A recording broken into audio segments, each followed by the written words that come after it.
So tonight is pizza night. So first things first, we gotta get the dough started so that it can rise. Let's do it. All right, gotta pull out all the different things that we need to make the dough. Honestly, this was a very simple recipe. It's one that we have used before many times because it just comes together so quickly. It only requires maybe a total of 30 minutes of rising time.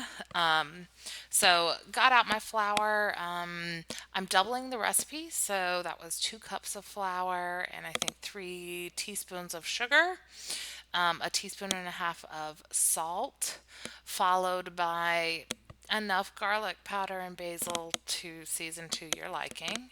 There was also 2 packets of instant yeast in this, as well as a cup and 3/4 of warm water and olive oil. Not ant olive oil. You know what I mean. Anywho, cup and 3/4 of total liquids. So blended all the dry ingredients together first, then added the liquids in the stand mixer. But I realized it wasn't mixing with the dough hook as quickly as I wanted it to, so I helped it along with the spatula. And then now we're gradually adding in additional flour.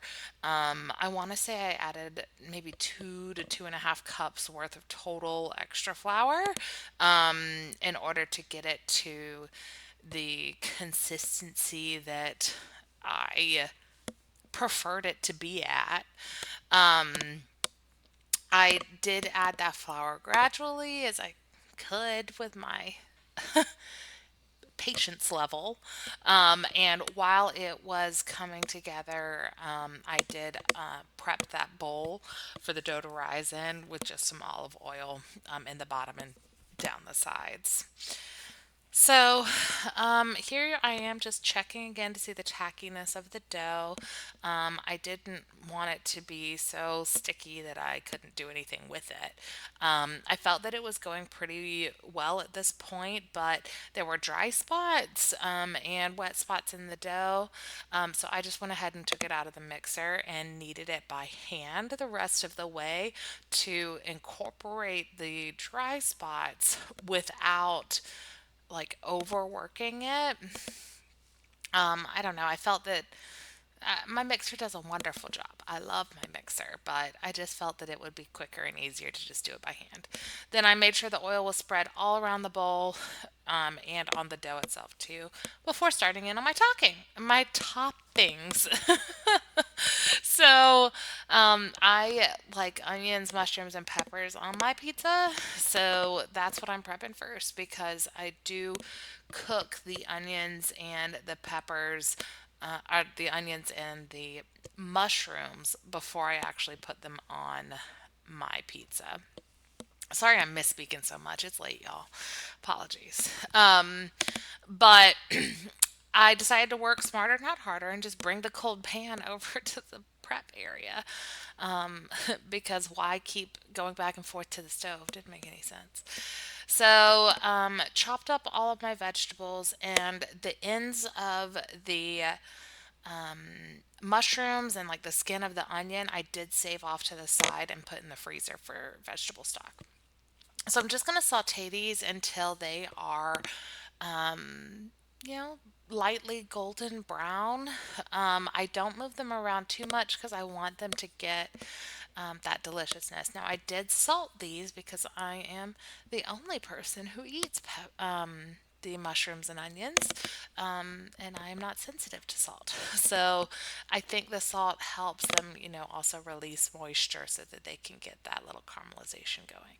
Now, we like a garlic butter crust or garlic in general on our pizza. So that's what I've got going in the other pan. I just chopped up a couple of cloves of garlic. I'm really working them around in the butter to make sure that they don't burn, and then straining the crispy garlic pieces out from the butter so I have enough butter to coat the crust. And then just really waiting for the mushrooms and onions to finish doing their thing. Meanwhile, it was time to get started on the cheese. So, my little people do like to have a stuffed crust pizza. So, that is what this entire block of cheese ends up being devoted to. So, I cut it in little pieces so that I can stuff the crust with mozzarella. And I went ahead and just shredded up the rest. I did have shredded cheese in the fridge. Man, I had so much cheese that I needed to use up. So pizza was a great choice for that. All right, the dough had risen, so it was time to flatten it out. I let gravity help me with this. I am not a pizza making expert. We do have pizza every Friday, but I just do the best I can. So I let gravity help me with the dough, and then I laid it out on my sheet pan and worked to make sure that the dough was a uniform thickness. You could certainly use a rolling pin for this, but I don't. So and this is how I make it. Here I am laying out those cheese blocks for the stuffed crust, and then I essentially just fold over the dough and press it into itself so that the cheese will stay encased within the crust. Sometimes it leaks out, that's okay. But often this works just fine. And we do have pizza every Friday, so there goes my sauce and first layer of cheese. The kids like pepperoni, so I did grab our big value pack of pepperoni from the fridge and just laying out a generous amount of that, followed by more cheese, more pepperoni. Then their pizza is pretty much done. I did put the garlic butter on the crust there that we had from the stove, where it strained off in that little bowl. I also sprinkled the crust itself with garlic powder. And off into the oven it went. So now it's time to make the other pizza. A similar process, really just trying to have gravity help me in stretching out the dough to the proper length. And then I kind of formed a crust. I don't do stuffed crust on mine, so I just kind of formed it around the edge myself. Same process, sauce. Then I'll go in with an initial layer of cheese. And this is where the vegetables come in. So I had sliced up some orange bell pepper for this. And then I'll put the mushrooms and onions on half of the pizza. The other half does not get the mushrooms or onions. And then we like meatballs as well. So I did end up going to the freezer and pulling out a half bag of meatballs and defrosting those real quick and chopping it up and kind of putting that on top of my extra layer of cheese. If you know, we were ordering pizza out, we're the kind of people who do double cheese, double meat. So I'm sure you'll see that kind of reflected in the amount of toppings that I put on here. While I was waiting for the defrost, I did do a little cleanup, just a small amount there in the kitchen, just trying to make some space so that I could, get these pizzas going. The kids' pizza was soon going to be coming out of the oven. I needed a place to put it.